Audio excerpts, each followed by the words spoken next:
1925 में इस देश के अंदर राष्ट्रीय स्वयंसेवक संघ बना, 52 में जनसंघ बना, 80 में भारतीय जनता पार्टी बनी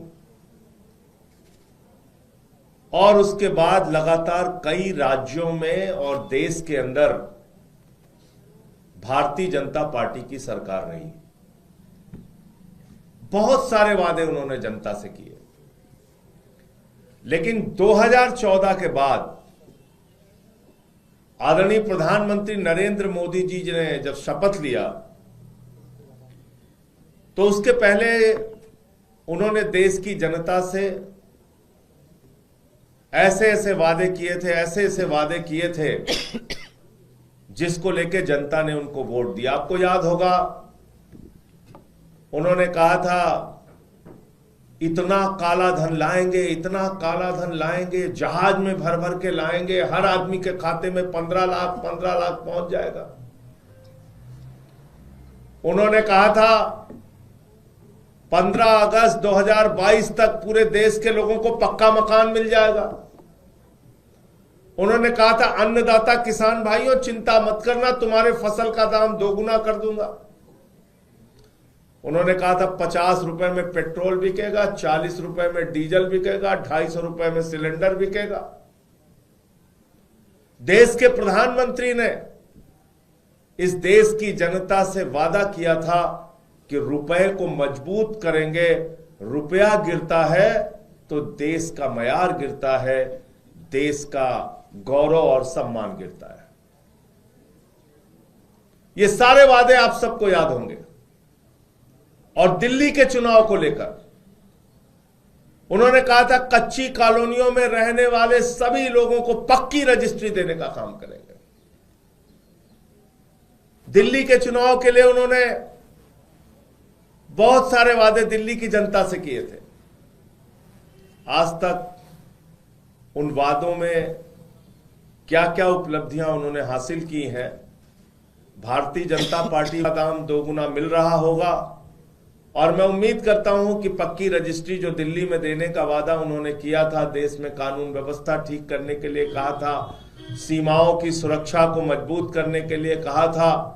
ये बात अलग है कि गलवान घाटी की घटना हुई, ये बात अलग है कि चाइना घुसकर हमारे देश के अंदर 2 जगहों पे कब्जा करके बैठा हुआ है, उनको उनके अधिकारी पुष्टि कर रहे हैं। ये तमाम बातें हैं, लेकिन इस बीच एक आज किताब जारी करके भारतीय जनता पार्टी की क्या उपलब्धियां रही हैं, बीजेपी वाले तो ये बताने को तैयार नहीं है, लेकिन हम लोग इसके बारे में आज एक किताब जारी कर रहे हैं और इसको आप लोग जन जन तक पहुंचाइए। और मैं देश की जनता से भी कहना चाहता हूं कि इस किताब को जरूर पढ़िएगा। एक तरफ नरेंद्र मोदी जी के वादों को, उनकी गारंटी को, एक तरफ नरेंद्र मोदी जी के आपसे किए गए वचन को याद कर लीजिएगा और दूसरी तरफ ये किताब जरूर पढ़िएगा आप लोग। इसमें सब लिखा हुआ है, 15 लाख रुपए आपके खाते में पहुंच रहे हैं कि नहीं पहुंच रहे हैं। इसमें लिखा हुआ पक्का मकान 15 अगस्त 2022 तक कितने लोगों को मिला, नहीं मिला। इसमें सारा कुछ लिखा हुआ है कि फसल का दाम दोगुना हो गया, पेट्रोल 40 रुपए का हो गया, 50 रुपए का पेट्रोल हो गया, 40 रुपए का डीजल हो गया। सब कुछ इसमें लिखा हुआ है। ये किताब आप लोग जरूर पढ़िए और जन जन तक पहुंचाइए। ये भारतीय जनता पार्टी की उपलब्धियां हैं। मैं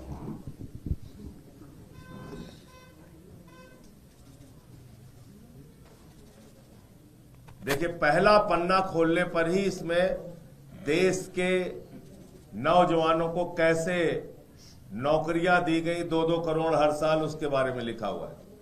किस किस राज्य में 2-2 करोड़ नौकरी बांटी गई, ये पहले पन्ने में है। और दूसरे पन्ने में लिखा हुआ है कि हर खाते में 15-15 लाख पूरे देश के अंदर पहुंच गया है सबको। सारी जनता मौज मना रही है, 15-15 लाख हर खाते में पहुंचा है। और ये तीसरे पेज में काफी विवरण और विस्तार के साथ लिखा हुआ है कि देश के हर किसान को उनके फसल का दाम और पूरा देश इस बात से उत्साहित है। झुग्गियों में रहने वाले लोग और गरीब आदमी, ये चौथे पेज में ये लिखा हुआ है कि सबको पूरे देश के अंदर पक्का मकान मिल चुका है। देख लीजिए, कह रहे हैं हम देख नहीं पा रहे, देखिए लिखा हुआ है भाई, लिखा हुआ है, ठीक से देखिए। आगे 5वें पेज में इसमें काफी विस्तार और विवरण से लिखा हुआ है कि इस देश में डीजल का दाम 40 रुपए हो चुका है, पेट्रोल 50 रुपए का मिल चुका है। और जिस सिलेंडर को लेकर भारतीय जनता पार्टी की नेत्री और नेता सब प्रदर्शन करते थे, वो सिलेंडर 250 रुपए में पूरे देश के अंदर मिल रहा है। ये 6ठे पेज में आपको देखने को मिलेगा, काफी विस्तार से इसमें लिखा हुआ है। और इसके अंदर दिल्ली में जो हमारे लाखों लोग कच्ची कॉलोनियों में रहते थे, उनको सबको पक्की रजिस्ट्री भारतीय जनता पार्टी ने दे दी गई है। ये 7वें पेज में इसका विवरण आपको मिल जाएगा, किन किन इलाकों में दिल्ली के अंदर पक्की रजिस्ट्री बांटी गई है। ये सारा कुछ आप लोग विस्तार से पढ़िए, जानिए हमारे सरकार के बारे में। और रुपया तो मोदी जी के समय में इतना मजबूत हुआ, इतना मजबूत हुआ है, कैसे कैसे बेचारे दिन रात 18-18 घंटे काम करके उन्होंने रुपए को मजबूत किया है। ये आपको देखने को मिलेगा इस 8वें पेज के ऊपर, जिसमें पूरा विस्तार से मोदी जी की 18-18 घंटे की मेहनत का जिक्र किया गया है। 9वें पेज पे जब आप जाएंगे तो आपको देखने को मिलेगा कि अपने पूंजीपति दोस्तों के साथ उनके कैसे रिश्ते हैं। उन्होंने देश की जनता को तो मजबूत किया ही किया, 15-15 लाख उनके खाते में पहुंचाकर किसानों को भी फसल का दाम 2 गुना किया, हमारे नौजवानों को 2-2 करोड़ नौकरी हर साल दी। लेकिन अपने दोस्त को कैसे उन्होंने लाखों करोड़पति बनाया, पूरे दुनिया में आज उसका नाम हो रहा है, 10 नंबरी अमीर बन चुका है वो, तो उसका भी काफी कुछ विस्तार से दिया हुआ है। और ऐसी तमाम जानकारियां भी आपको आगे आप चलेंगे तो आपको पता चलेगा कि निर्मला सीतारमण जी प्याज नहीं खाती, लेकिन उन्होंने वाकई प्याज के दाम को कंट्रोल करने के लिए काम किया। ये सब बीजेपी की उपलब्धियों के बारे में इसमें आप जब पढ़ेंगे तो काफी अच्छे से सारी चीजों को दिया गया है। जीएसटी कैसे उन्होंने सामान खरीदो तो टैक्स देना है, सामान बेचो तो टैक्स देना है, बैंक से पैसा निकालो तो टैक्स देना है, और ये सब राष्ट्र हित में किया जा रहा है, उसके बारे में भी लिखा है। आप लोग बुरा मत मानिए, कई बार लोग नाराज हो जाते हैं, पुरानी कार बेचने पे भी टैक्स देना है, नई खरीदने पे भी टैक्स देना है, पॉपकॉर्न पे भी देना है, मीठे वाले पे देना है, खट्टे वाले पे नहीं देना है, नमकीन में देना है, सब कुछ इसमें लिखा हुआ है कि ये सब आप राष्ट्र हित में कर रहे हैं। कहीं से भी बुरा ना माने, टैक्स तो देना आपकी जिम्मेदारी है, राष्ट्र हित में आप लोग टैक्स देते रहे। कोई किसी ने एक और इसमें विस्तार से इस किताब में जुड़वाया कि जितने का कच्चे तेल का दाम है उसके हिसाब से हिंदुस्तान में पेट्रोल और डीजल महंगा मिल रहा है, क्योंकि सरकारों ने टैक्स बहुत बढ़ा रखे हैं। तो उसके बारे में उसका भी कारण दिया गया है और ये बताया गया है कि आप हिंदुस्तान में अगर पैदा हुए हैं, राष्ट्र को मजबूत करना चाहते हैं, मोदी जी को मजबूत करना चाहते हैं, तो टैक्स वैक्स की चिंता मत कीजिए और लगातार आप लोग टैक्स भरते रहिए, चाहे सैलरी पाइए चाहे जो कुछ भी। तो ये तमाम ये पूरी गाथा भारतीय जनता पार्टी की आप इस किताब में देख सकते हैं कि मतलब इसमें काफी कुछ बहुत विस्तार से इसमें सब कुछ इस किताब के अंदर लिखा हुआ है। कैसे उन्होंने पिछले 10 वर्षों में और जगह जगह राज्यों के अंदर इतना विकास इतना विकास इतना विकास किया, इतना काम किया। अभी थोड़ा कम मोटी बनी है, इसको आगे हम लोग और प्रयास करेंगे कि और मोटी किताब ये बन जाए। बहुत बहुत धन्यवाद आप लोगों का। कोई प्रश्न हो तो पूछ सकते हैं।